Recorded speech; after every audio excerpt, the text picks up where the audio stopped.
profitez pleinement, éteignez les lumières, mettez votre casque ou vos écouteurs, fermez les yeux, relaxez-vous. Une collection particulière.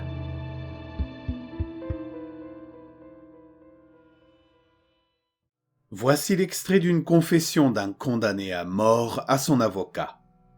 Je n'ai pas toujours eu cette capacité, celle de voir les fantômes. Je n'ai été capable de les voir qu'une fois que j'avais commis mon premier meurtre.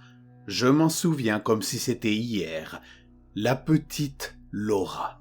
Elle était si mignonne, les cheveux blonds bouclés, un visage d'ange toujours souriant, une adolescente qui croquait la vie à pleines dents. Je l'ai suivie alors qu'elle rentrait du lycée et je l'ai attrapée dans le petit parc qu'elle traversait pour se rendre chez elle. Bien sûr, je l'ai violée avant de l'égorger et de l'enterrer dans un coin de ce même parc. C'était mon premier meurtre. Et j'avais quand même assez assuré parce que jusqu'à maintenant, personne n'a jamais retrouvé son corps. Et c'est peu de temps après que je l'ai vu, son fantôme. Il était transparent, silencieux. Il se tenait au pied de mon lit et ne faisait rien d'autre que me regarder, avec un air inquisiteur. Bien sûr, j'étais mort de trouille au début. Je pensais qu'elle était là pour se venger, pour me hanter, ou bien pour me pousser au suicide, d'une manière ou d'une autre. Mais elle restait là sans rien faire.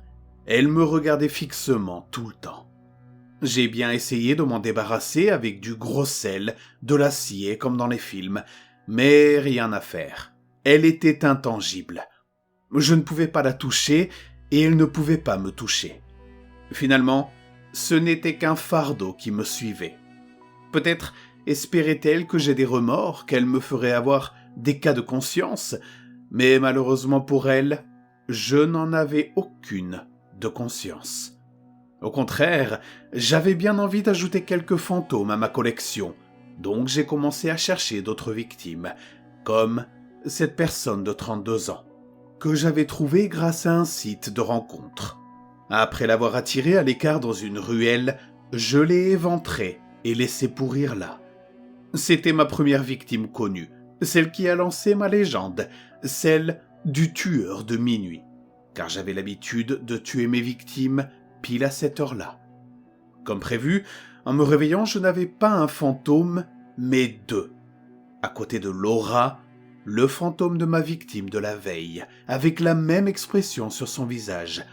Cette expression que j'allais voir sur de plus en plus de visages, car je n'étais pas prêt de m'arrêter en si bon chemin. J'ai donc continué à tuer, de plus en plus souvent, de plus en plus parfaitement, et ma collection de fantômes grandissait de jour en jour. C'était presque une petite armée qui me suivait partout, en me fixant du regard. Ah, si les autres pouvaient voir ce que je voyais. Chaque visage était un hymne à ma gloire, à mon œuvre. Chaque visage me rappelait le soir où je l'ai assassiné. Je vivais les plus beaux jours de ma courte vie. Mais un événement a tout fait basculer. Quelqu'un avait eu la bonne idée d'imiter mon modus operandi et de tuer des gens de la même manière que moi. Mais ces victimes, il ne les choisissait pas au hasard, car il suivait mes pas. Il tuait alors les personnes de la même famille que mes victimes, leur oncle, leur père, leur mère, leur sœur, jusqu'à ce que je le retrouve. Il avait tout d'un fan inconditionnel. Il m'a même demandé un autographe, que je lui ai bien sûr signé avec son propre sang. Mais ce qui est intéressant, ce n'est pas ce copycat minable, mais ce qui s'est passé après. Au matin, son fantôme avait bien rejoint les autres, mais cette fois, cela ne me regardait plus. Ils étaient bien trop occupés avec le nouvel arrivant. Ils le torturaient, d'une façon ignoble. Même moi, qui étais habitué à voir ce genre de choses, je ne pouvais pas m'empêcher de détourner les yeux de ce spectacle barbare. J'ai même eu de la pitié pour ce minable, c'est peu dire. Puis, j'ai enfin compris. J'ai compris pourquoi ils me suivaient, pourquoi ils ne disaient rien. Ils attendaient. Ils attendaient que mon heure soit venue, que je rejoigne enfin le royaume des esprits pour qu'ils aient enfin leur vengeance.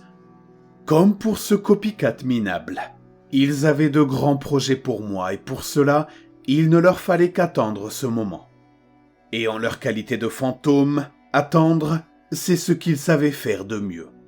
Bien sûr, j'ai essayé de m'excuser, j'ai pleuré, j'ai imploré, mais rien n'a changé. Il restait de marbre, et rien que je fasse ne pouvait changer mon destin. Au bout d'un certain temps, je m'y suis résigné. À quoi bon ? Maintenant que la police m'a attrapé et que je vais bientôt passer sur la chaise électrique, j'ai peur. J'ai vraiment peur, car je suis le seul homme sur Terre qui sait ce qui l'attend après sa mort. Une éternité de torture, infligée par les fantômes de ses victimes. Et ça, elles le savent bien, car je les vois en ce moment même, alors que je vous raconte mon histoire. Ce n'est plus cette expression qui m'accueillait chaque matin. Non. Maintenant, pour la première fois, je les vois sourire.